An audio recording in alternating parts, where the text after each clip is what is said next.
Olá, muito boa tarde para você. Está no ar o Pauta Aberta desta quinta-feira, dia 17 de março de 2022. Seja muito bem-vinda, seja bem-vindo ao nosso programa, seu noticiário da tarde aqui na TV Evangelizar. Vamos juntos então a partir de agora com os destaques desta quinta-feira. A guerra de russos contra ucranianos chegou hoje ao 22º dia. De madrugada, aviões e mísseis de Moscou hoje ficaram nas defesas ucranianas. O presidente Volodymyr Zelensky, hoje em discurso ao parlamento alemão, fez novos apelos e, mais uma vez, foi aplaudido de pé. Reunião do Copom confirma as previsões de especialistas e define em 11,75% ao ano a nova taxa de juros no país. E também prepare-se para fazer uma visita cheia de surpresas e com muita tecnologia às obras de Vincent van Gogh, que ganham destaque a partir de hoje em São Paulo. Fique com a gente, o Pauta Aberta desta quinta-feira já começou.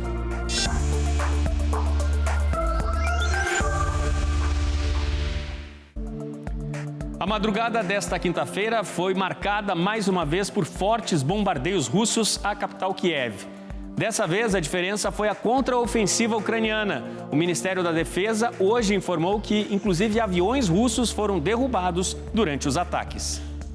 Este 22º dia de guerra na Ucrânia teve início de madrugada com uma batalha nos céus nas proximidades de Kiev.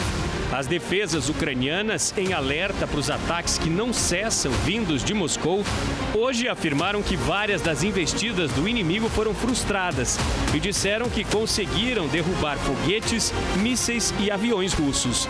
No total, de acordo com a defesa ucraniana, foram 10 alvos atingidos com sucesso. Apesar dessa ação feroz de defesa das tropas ucranianas, fragmentos de mísseis atingiram ao menos 2 apartamentos. Em outro ataque do exército de Putin, um edifício de 16 andares foi atingido. Ao menos uma pessoa morreu. Nesta quinta-feira, a Ucrânia reforçou a acusação de que as forças russas bombardearam este teatro na cidade de Mariupol, uma das mais castigadas desde o início da guerra.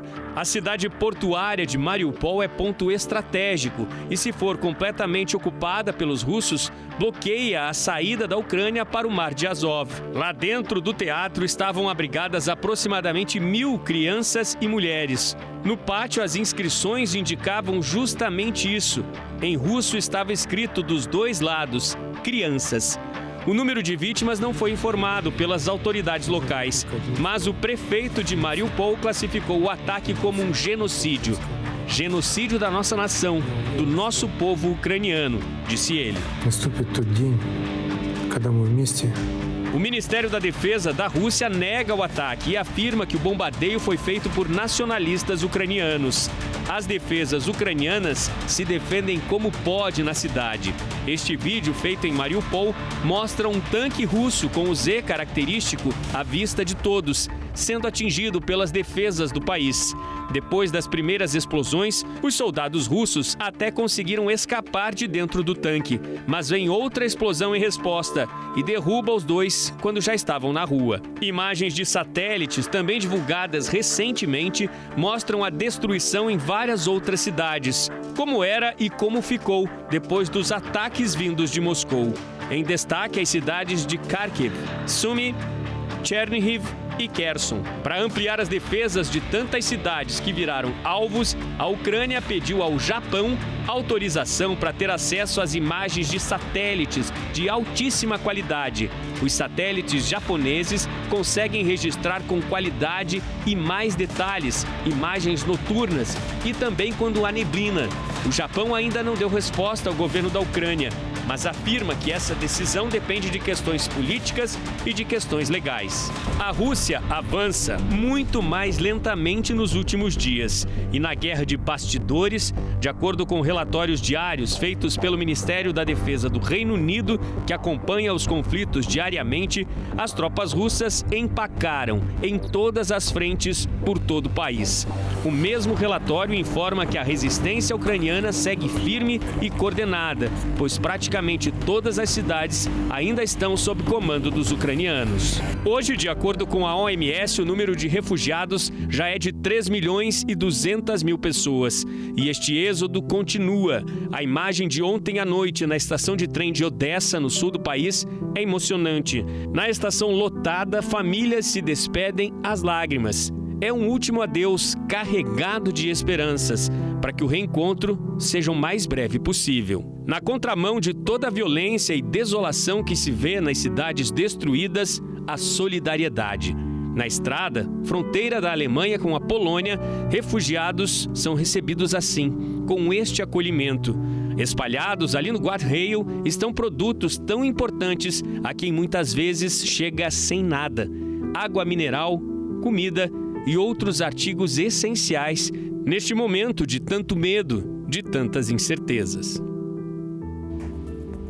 Ajuda muito importante, né? E esses refugiados precisam, são 3.200.000 refugiados hoje, de acordo com informações da ONU. E outro ajuste, ontem, após esse ataque ao teatro em Mariupol, a administração local informou que eram aproximadamente 1.000 crianças e mulheres abrigados no teatro. Esse número foi corrigido hoje, eram aproximadamente 500 crianças e mulheres, e a informação já da administração municipal que há sobreviventes entre as vítimas. Infelizmente, houve vítimas nesse ataque, nesse bombardeio ao teatro na cidade de Mariupol. E nos bastidores deste triste conflito, que pode estar, inclusive, mudando o desenho político de toda a Europa, o presidente Zelensky falou hoje ao parlamento da Alemanha. Mais uma vez, por causa da reconhecida resistência dele diante da Rússia, ele foi aplaudido de pé. Volodymyr Zelensky mais uma vez mostrou força nas declarações diante dos parlamentares alemães. Em novo apelo aos aliados da Ucrânia, ele pediu que a Alemanha derrube o novo muro que está sendo erguido pela Rússia na Europa. Uma evidente comparação ao Muro de Berlim, aquele que dividiu a Alemanha desde o fim da Segunda Guerra Mundial até 1989. Nas palavras do presidente ucraniano, este muro não é em Berlim, é um muro na Europa Central entre a ditadura e a escravidão. Um muro que fica cada vez mais alto a cada bomba que cai em território ucraniano. A videoconferência foi para a Câmara Baixa do parlamento alemão. Zelensky disse ao chanceler Olaf Scholz que derrube o muro e que mostre o papel de liderança que a Alemanha ocupa na diplomacia internacional. Para mostrar o tamanho desta tragédia humanitária, o presidente Zelensky informou aos parlamentares que 108 crianças ucranianas inocentes já perderam as vidas em consequência desta guerra. Como a Ucrânia sempre foi contrária à instalação do gasoduto entre Rússia e Alemanha, na videoconferência de hoje, o presidente também lamentou a aproximação comercial entre os dois países nos últimos anos, que permitiu os investimentos nesta obra grandiosa que agora está com o contrato interrompido. Na Organização Mundial da Saúde, o diretor executivo, Michael Ryan, afirmou que nunca viu tantos ataques dirigidos ao sistema de saúde como os que estão acontecendo na Ucrânia. Para a OMS, estes ataques fazem parte da estratégia e da tática de guerra e que são totalmente inaceitáveis. Segundo dados da OMS, foram pelo menos 43 investidas contra o sistema de saúde do país. 34 hospitais foram atingidos, além de centros de saúde ucranianos, ambulâncias e até profissionais de saúde. O ataque mais revoltante foi aquele contra uma maternidade na cidade de Mariupol, que deixou 3 mortos e 17 feridos. Entre os feridos, outra tristeza. Foram confirmadas também as mortes de uma gestante e do bebê dela dias depois. Ontem, o Pauta Aberta destacou as acusações duríssimas feitas pelo presidente dos Estados Unidos, Joe Biden. Após a pergunta de um jornalista na Casa Branca, ele não teve dúvidas e afirmou que Vladimir Putin é um criminoso de guerra. A resposta do Kremlin veio logo depois, destacando como inaceitáveis as declarações do presidente norte-americano. De acordo com o porta-voz da presidência da Rússia, os Estados Unidos também lançaram bombas que mataram centenas de pessoas pelo mundo. Bom, os impactos dessa guerra atingem a economia do mundo inteiro, né?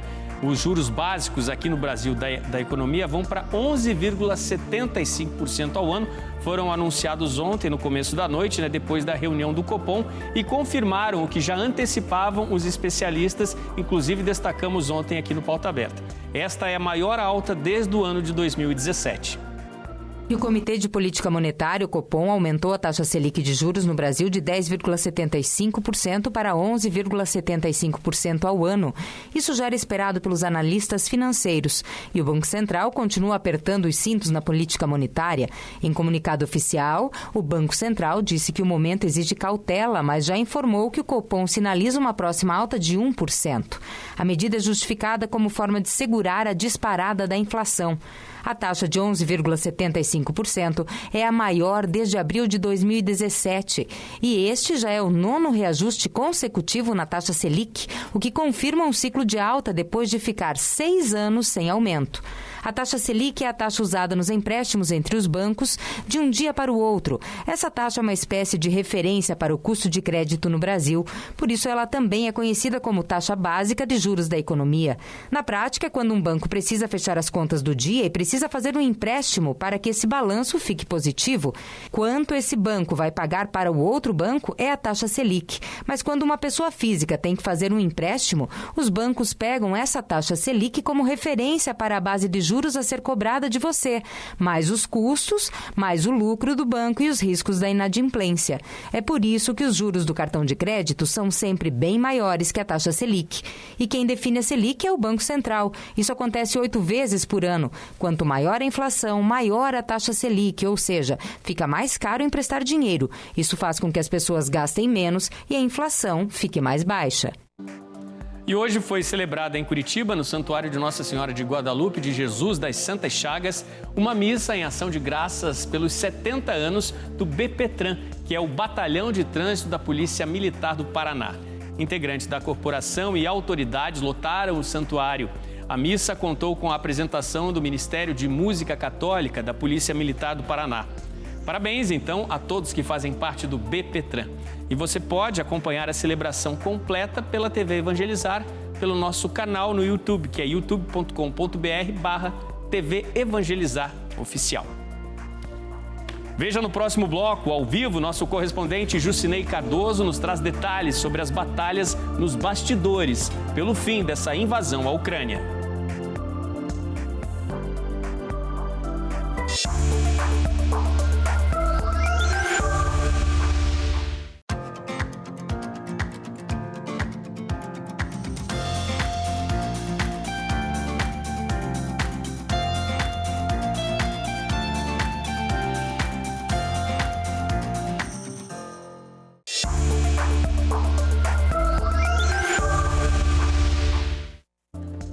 Pauta Aberta está de volta para esse segundo bloco e a gente volta a falar sobre este 22º dia de conflitos na Ucrânia. Por isso, eu já quero chamar aqui no nosso telão Jucinei Cardoso, que tem todos os dias estado aqui com a gente, trazendo informações, também análises sobre essas semanas já que se estendem aí, que todo mundo quer que termine de uma vez.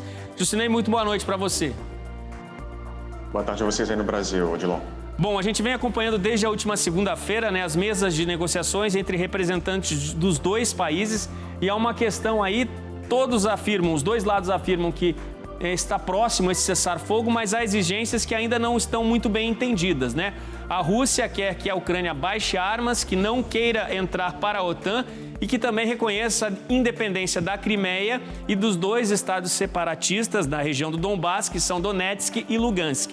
Do outro lado, a Ucrânia exige retirada imediata das tropas russas, exige cessar fogo e também exige que a Rússia reconheça a Crimeia, Donetsk e Lugansk como estados ucranianos. Há um dilema aí, uma situação não resolvida. Nós esperamos que isso aconteça logo, essa resolução. Um verdadeiro impasse que se arrasta desde o início dos conflitos e mais precisamente na última semana, dentro dessa quarta rodada de negociações que teve início na segunda-feira, nós noticiamos aqui, Se os nossos telespectadores estão nos acompanhando, perceberam que houve uma série de paradas técnicas desde que esses encontros começaram na segunda-feira, justamente para afinar esses pontos, até porque as exigências são grandes, são fortes e nenhum dos dois lados quer ceder nos pontos que considera que são importantes, Hoje, por exemplo, a discussão está concentrada no que diz respeito ao possível ingresso da Ucrânia para a OTAN. A Rússia quer uma garantia de neutralidade da OTAN para que o exército ucraniano seja neutro, ou seja, não se envolva em outros conflitos associado, evidentemente, ao discurso da OTAN. Enquanto isso, para atender a essa demanda, a Ucrânia diz, bom, só negociamos se houver um cessar-fogo e a retirada das tropas, que é o que a gente está vendo que não está acontecendo. Inclusive, essa semana, os bombardeios se intensificaram, tomando como alvos principalmente áreas residenciais, o que não estava dentro do plano do Kremlin de maneira original, quando houve a invasão, mas o que a gente tem percebido é uma escalada nesse sentido, né? E para tentar solucionar esse impasse, hoje o presidente da Turquia, Tayyip Erdogan, chegou a oferecer o país como uma zona neutra, um local neutro, para uma discussão, uma negociação presencial entre o presidente ucraniano Volodymyr Zelensky e o presidente russo Vladimir Putin, porque acredita que esse encontro cara a cara poderia sanar todas essas dúvidas, essas dificuldades e levar a um possível acordo de paz, Odilon. Jusinei, hoje, mais uma vez, o presidente Zelensky foi aplaudido de pé, né? Nós mostramos na reportagem no início do nosso jornal, dessa vez pelo parlamento alemão. Ele mostrou-se forte e hábil nas palavras, como tem sido desde o início desse confronto, né? Ontem, diante do Congresso norte-americano, ele fez comparações ao 11 de setembro, também aos ataques de Pearl Harbor, e hoje ele comparou, né, a situação com o Muro de Berlim. Disse que a Rússia está erguendo um muro na Ucrânia que separa lá, né, a ditadura, a escravidão, enfim, e faz comparações, mobilizando aí sentimentos evidentes, né, em toda a população alemã, sobretudo aos mais antigos aí. Muita habilidade, mais uma vez o presidente Zelensky aplaudido de pé, né? O Zelensky usa muito essa sua habilidade com a comunicação para tentar chegar lá no cerne, né? Ele utiliza esses episódios que calam forte no coração desses dois países, seja os Estados Unidos ontem, que lembraram aí Pearl Harbor e o 11 de setembro, seja hoje, diante do parlamento alemão, falando sobre o Muro de Berlim, que é um episódio muito significativo na história do país, né? Tudo isso para trazer à tona esse sentimento que está sendo vivido pela Ucrânia. Ele compara a situação ucraniana nesse momento a esses episódios, esses eventos tristes e catastróficos que esses outros dois países viveram no passado, né? Tudo isso para sensibilizar o apoio desses países, né? E trazer para si, principalmente, um apoio no que diz respeito ao fortalecimento do exército nesse momento, né? Ele apresentou algumas demandas, em especial, que não tem a ver com a questão armamentista, mas que funcionam como efeitos fragilizadores da economia russa, como, por exemplo, a exclusão total da Rússia do sistema SWIFT, aquele sistema que facilita pagamentos entre bancos e instituições, e também o embargo a produtos de energia, né? O chanceler alemão disse que ficou muito impressionado com as palavras de Zelensky, mas ele foi muito claro, Odilon. Ele disse que a Alemanha dá sua contribuição, vai continuar dando, mas que uma coisa é clara: a OTAN não vai entrar nesse conflito, contrariando aí as expectativas do presidente ucraniano, que vem defendendo essa aproximação com a OTAN desde antes do início dos conflitos, né? Bom, ele vem recebendo esse imenso respeito, né, esse reconhecimento pela resistência que leva a todos os ucranianos, mas ele também não deixa de ser duro nas palavras, né? Hoje ele foi muito forte na crítica ao chanceler alemão, comentou sobre essa relação comercial que existe entre os dois países, né, sobretudo para a construção desse gasoduto que agora tem contrato interrompido. Mas ele também exigiu, falou palavras mais fortes ao chanceler alemão, exigiu que a Alemanha assuma essa liderança, né, e contribua fortemente para o fim dessa guerra, para o cessar-fogo. São palavras duras ao líder alemão. Ele chama os países que estão envolvidos nessa discussão a responsabilidade, né, Odilon? Ele não quer apenas demonstrar uma parceria, uma abertura por parte da Ucrânia, mas também quer o retorno disso, né? Quer que essas nações que tanto se abriram a um possível aporte de recursos, a uma ajuda, a uma aproximação com a Ucrânia, demonstrem isso na prática, né? Ele vem fazendo isso com o presidente americano no que diz respeito à OTAN e vem reproduzindo esse mesmo discurso com líderes de outros países, especialmente os da União Europeia, até porque existe uma declaração pública do próprio presidente Zelensky no sentido de que a Ucrânia faça parte do bloco europeu. Por enquanto, esse movimento ainda está muito lento. A gente sabe que a entrada de um país para o bloco europeu não é uma coisa que acontece da noite para o dia, requer uma série de passos e o preenchimento de uma série de requisitos, mas a partir do momento em que ele diz isso publicamente, num momento como esse que a Ucrânia está vivendo, a gente esperava aí que houvesse alguma aceleração nesse processo. Por enquanto, a União Europeia não se manifestou nesse sentido. Então, o que ele faz é chamar esses atores à responsabilidade, né? Bom, destaque também foi a visita que ele fez hoje a um hospital em Kiev, né, o presidente Zelensky, depois dessa conversa com o parlamento alemão. E eu quero mudar de assunto rapidinho, Jusinei, porque chamou a atenção também, nesses últimos dias aí da imprensa internacional, um vídeo que já está fora do ar, inclusive, mas nesse vídeo, né, que já foi considerado totalmente fake, o presidente da Ucrânia pede para que ucranianos baixem as armas. A guerra se espalha também muito distante dos campos de batalha convencionais, né? Sim, é aquela guerra da informação, né? E dentro de uma guerra da informação, a gente está sujeito a todo tipo de armas possíveis de serem utilizadas, e as fake news são uma das mais destrutivas, né? Esse vídeo foi divulgado dentro de um site que o próprio Facebook disse estar comprometido. Os especialistas do Facebook começaram a analisar esse vídeo, pontuando alguns detalhes dessa imagem e chegaram a uma conclusão de que ela realmente foi adulterada. O que aconteceu aí foi uma tentativa de deepfake, como chamam os especialistas. Eles utilizam aí inteligência artificial misturada a alguns aplicativos e conseguem fazer adaptações nesse vídeo com a movimentação, por exemplo, labial da pessoa que está falando, alteração de voz, alteração de palavras, que fazem com que esse vídeo pareça real. Mas existem uma série de técnicas que são utilizadas por esses especialistas para identificar pontos que podem dizer se essa imagem é verdadeira ou não, e foram justamente esses pontos analisados pelo Facebook que imediatamente removeu o vídeo. Logo na sequência, o próprio Zelensky veio às redes sociais e disse: não falei absolutamente nada disso, essas informações são falsas. Tá certo. Bom, Jusinei, mais uma vez, muito obrigado pela sua participação com a gente aqui no Pauta Aberta. A gente volta a se encontrar amanhã. Até amanhã. Valeu. Bom, o Pauta Aberta deu destaque ontem, né, ao terremoto, aliás, a dois tremores seguidos que ocorreram no Japão e acima dos 7 graus na escala Richter. Agora você vai ver imagens impressionantes dos tremores em alguns locais do país. Até um trem de alta velocidade chegou a descarrilhar. O alerta de tsunami já está suspenso.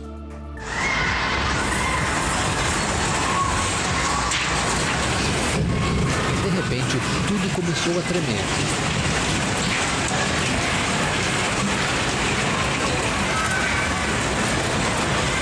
Nesta loja de games, gritos de pavor.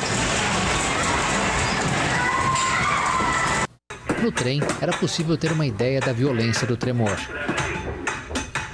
Um terremoto de magnitude 7,4 sacudiu a costa nordeste do Japão na quarta-feira. 2 pessoas morreram nos departamentos de Fukushima e Miyagi e mais de 90 ficaram feridas. A informação é da Agência Japonesa de Gerenciamento de Incêndios e Catástrofes. O alerta de tsunami nas regiões de Fukushima e Miyagi foi suspenso pela Agência Meteorológica do Japão. O tremor foi registrado na costa de Fukushima, a 60 quilômetros de profundidade. O terremoto provocou um corte de energia que afetou 2 milhões de residências, 700 mil delas em Tóquio. Cerca de 35 mil casas continuavam sem luz no nordeste do país. A Autoridade de Regulação Nuclear do Japão informou que nenhuma anomalia foi detectada na usina de Fukushima. A empresa ferroviária JR East relatou perturbações importantes em sua rede e o descarrilamento de um trem de alta velocidade com 75 passageiros e 3 trabalhadores ao norte da cidade de Fukushima, sem que houvesse feridos. O arquipélago japonês está localizado no Anel de Fogo do Pacífico, um arco de intensa atividade sísmica onde as placas tectônicas colidem, que se estende pelo Sudeste Asiático e pela Bacia do Pacífico. É um susto imenso no Japão. E aqui no Brasil começa hoje, no Shopping Morumbi, em São Paulo, a exposição Beyond Van Gogh, Além de Van Gogh, que vai mostrar os traços, né, as personalidades de um dos maiores pintores do mundo, Vincent Van Gogh. Um passeio pelas pinceladas fortes de um gênio, de personalidade pós-futurista. O holandês Vincent Van Gogh, autor de mais de 2.000 obras, é considerado um dos maiores pintores de todos os tempos.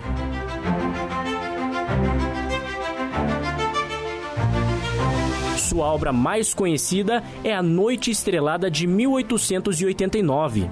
E a partir de hoje, os amantes da arte vão poder entrar literalmente nos quadros do artista. A exposição Beyond Van Gogh começa na capital paulista e vai até julho, quando segue para Brasília. Os corredores contam as 4 fases de sua pintura, algumas curiosidades e detalhes sobre as obras. Os ingressos variam de R$ 70 a R$ 130. Cada sessão dura em média 20 minutos, tempo suficiente para sentir o gostinho de como era a vida do europeu. Surpresas e tecnologia para falar sobre a obra desse grande artista. E o Pauta Aberta de hoje fica por aqui. Ótimo fim de tarde para você e até amanhã com mais notícias do Brasil e do mundo aqui no nosso Pauta Aberta. Tchau, tchau.